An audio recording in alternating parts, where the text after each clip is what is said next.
بسم الله الرحمن الرحيم الحمد لله رب العالمين والصلاة والسلام على رسولنا محمد وعلى آله وصحبه أجمعين.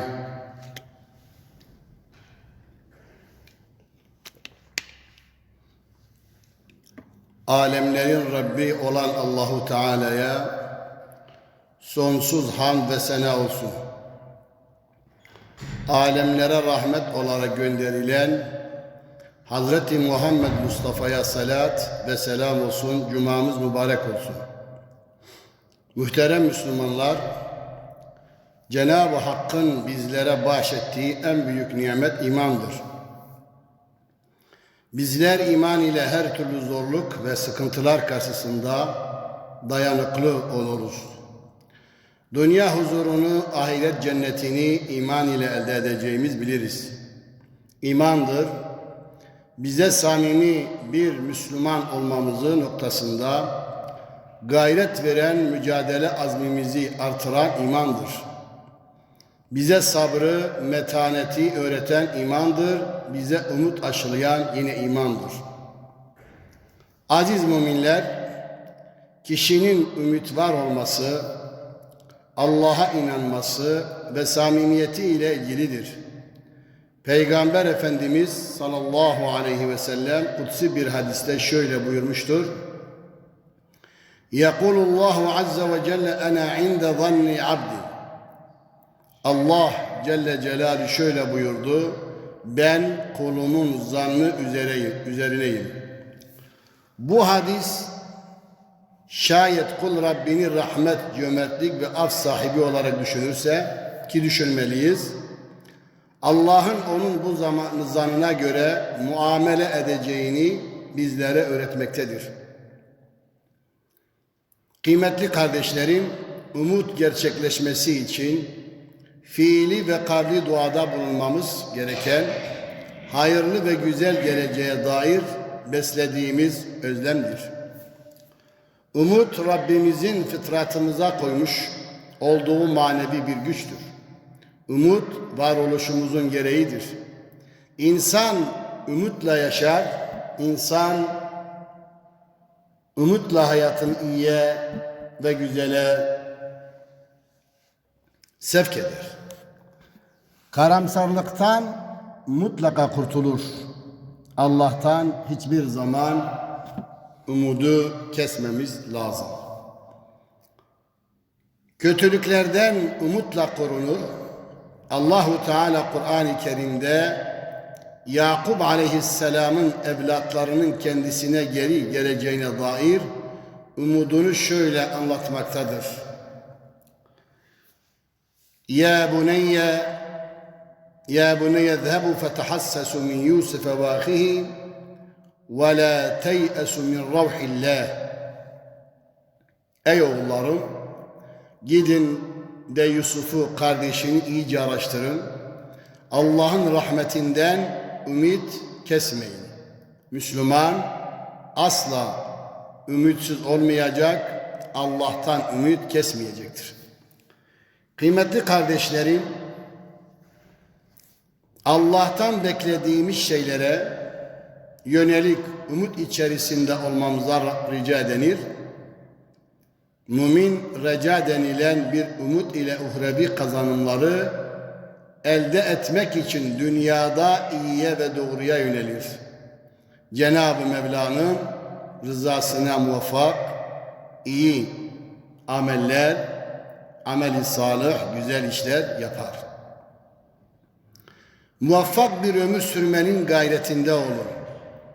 Hepimiz elimizden gelene kadar kaliteli, güzel bir ömrün Allah yolunda ömrümüzün gitmesi, geçmesi için ümit var olmalıyız. Helallere sarılır, haramlardan uzak durur. Müslüman hiçbir zaman harama tevessül etmez, harama yaklaşmaz, harama bakmaz, harama yönelmez. Günaha düştüğünde ise Rabbimizin rahmetine sığınır.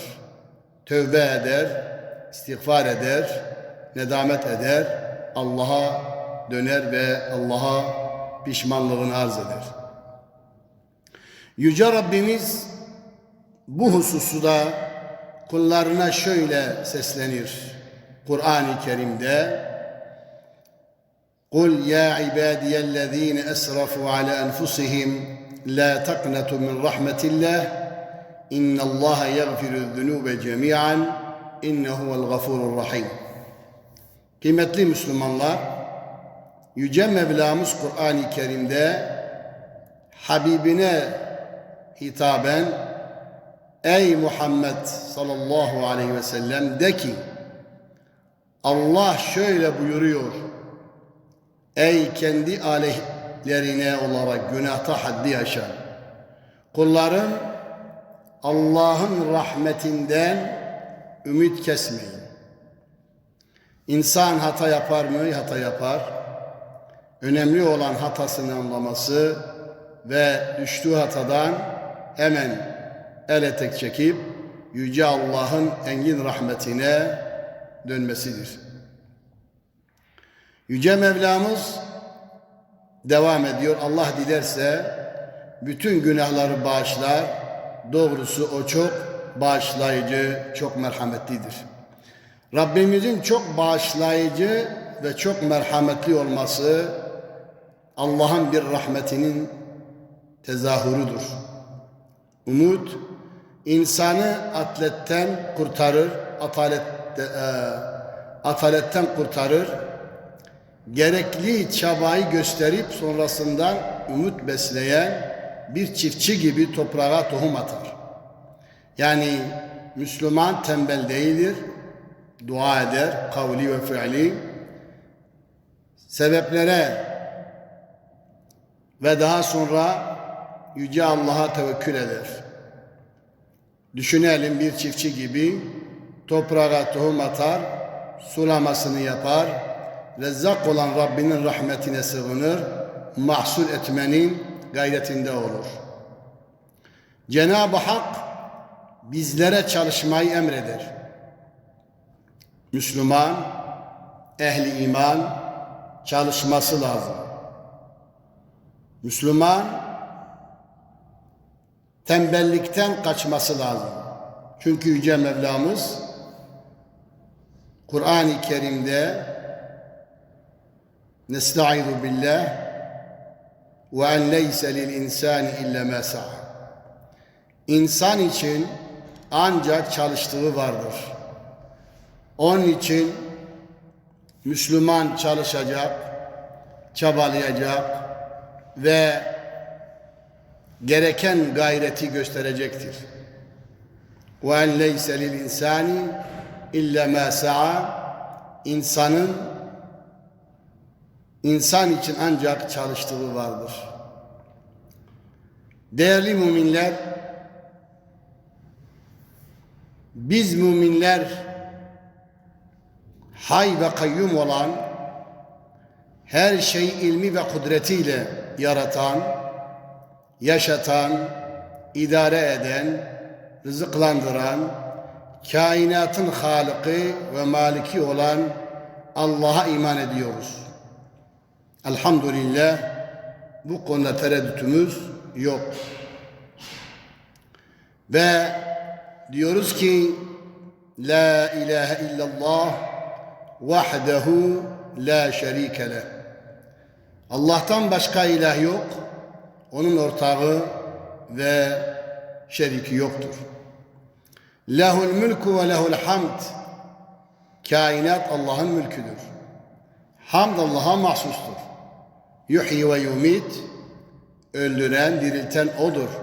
Ve huve ala kulli şeyin kadir. O her şeye kadir ve muktedirdir.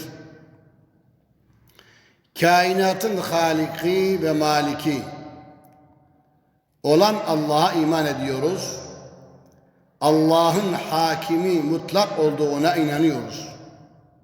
Hakimi mutlak Allah'tır. O Rahmandır, Rahim'dir.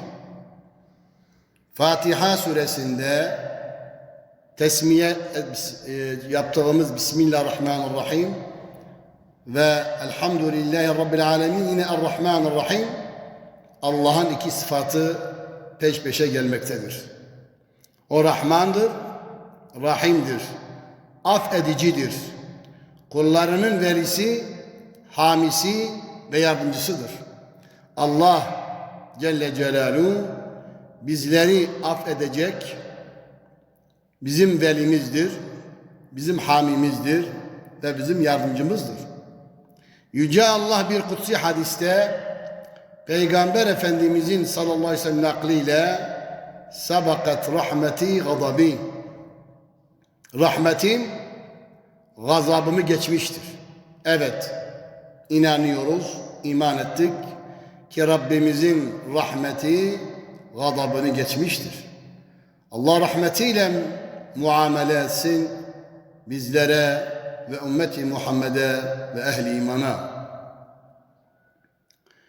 Bu hadis bizlere insanın daima umut beslemesi gerektiğini hatırlatmaktadır. Umut, Müslümanı ahiretini kazanma adına uyanık kılar, rıza-i ilahi azmini ve cemalullah'a kavuşma gayretini artırır. Müslüman çalışır, ibadetini yapar, kaliteli bir Müslüman olur, rıza-i ilahi yani Allah'ın razı olduğu amelleri yapmamız lazım. Eğer biz Allah'a müştaksak, özlemişsek, özlem içerisindeysek, cemalini görmek istiyorsak, amel-i salih yapmak zorundayız. Allah'ın razı olduğu ve rıza gösterdiği bir hayat sürmemiz lazımdır. Muhterem cemaatim, Cenab-ı Hak Kur'an-ı Kerim'de şöyle buyuruyor. İnnellezîne âmenû vellezîne hâcerû ve câhedû fî sebîlillâh ulâike yercûne rahmetallâhi vallâhu gafûrur rahîm. Sadakallâhul azîm. Yüce Rabbimiz Celle Celaluhu Kur'an-ı Azimüşşan'da şöyle buyurmaktadır. Buyuruyor. İnnellezîne âmenû. Ey iman edenler! Allah Celle Celaluhu bizlere hitap ediyor. Bizi muhatap kabul ediyor. Ne büyük şeref, ne büyük izzet, ne büyük nimet. Allah sevdiğini çağırıyor. İnnellezîne âmenû. Ey iman edenler! Vellezîne hâcerû. Ey hicret edenler! Ve câhedû. Allah yolunda cihad edenler! Şüphesiz bunlar Allah'ın rahmetini umarlar. Biz Allah'ın rahmetini umuyoruz. Allah'ın rahmetinden ümit kesmiyoruz. Allah'ın bizi sevdiğini, bize kıymet verdiğini, bizi aziz kıldığını inanıyoruz, güveniyoruz. Az önce okuduğum hadis-i şerifte Yüce Mevlamız diyor ki ben kulumun zannı üzerindeyim. Kulum bana nasıl zannederse ben öyleyim. Zannediyoruz ki Allah bizi seviyor, rahmetiyle, cennetiyle, cemaliyle müşerref edecektir. Evet, Yüce Mevlamız Celle Celaluhu innellezîne âmenû vellezîne hâcerû ve câhedû fî sebîlillah. Evet, Allah için iman ettik, Allah için hicret ediyorlar, Allah için mücadele ediyorlar, Allah yolunda yürüyorlar. Ulaike yercûne rahmetallah. Bunlar Allah'ın rahmetini diliyorlar. İman, Allah'ın rahmetini dilemek demektir. Hicret, Allah'ın rahmetini dilemek demektir. Cihat, vaazıyla, nasihatıyla, malıyla, kalemiyle, mal varlığıyla Allah yolunda cihad edenler, fisebilillah, Allah için, ulaike yercûne rahmetallah. Bunlar Allah'ın rahmetini umarlar.